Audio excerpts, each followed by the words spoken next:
Fl-aħħar 24 siegħa mitu 5 persuni f'pajjiżna bil-COVID-19 biex issa l-ammont ta' vittmi tela l-735 bejn 2 u 3 nstabu 488 każ ġdid bil-każijiet attivi issa telgħu għal 3295 dan fil-waqt li fl-aħħar sigħat fiqu 69 persuna.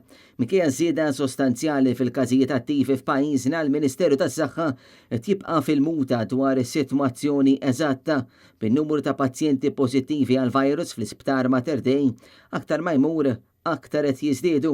L-aħħar darba li kellna ċifra għolja bħal dik ta' 3 kien fl-10 ta' April li għadda meta kienu nstabu 542 każ ta' COVID-19.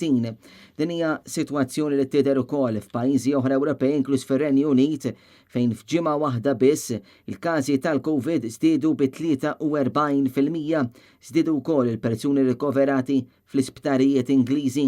Skont tarif li ġie pubblikat miċ-Ċentru Ewropew għall Prevenzjoni u l-Kontroll tal-Mart fit-tmiem il-ġimgħa li għaddiet, ir-rata ta' dħul fl-isptarijiet f'pajjiżna żdiedet bi triplu tant li kien hemm 50 pazjent pożittiv għal dan il-virus b'nofshom għandhom xi sintomi. Bħalissa l-awtoritajiet tas-saħħa jagħmlu sforza biex iħeġġu l dawk kollha li għadhom ma ħadux it-tieni doża tal-booster.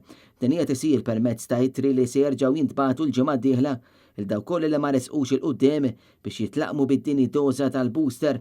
Nhar il-Ħadd kien l-ewwel darba f'xarejn il-każi ġodda ta' COVID-19 qabżu 300 u issa fi ftit jiem il-każi ġodda qed jimxu għal 500.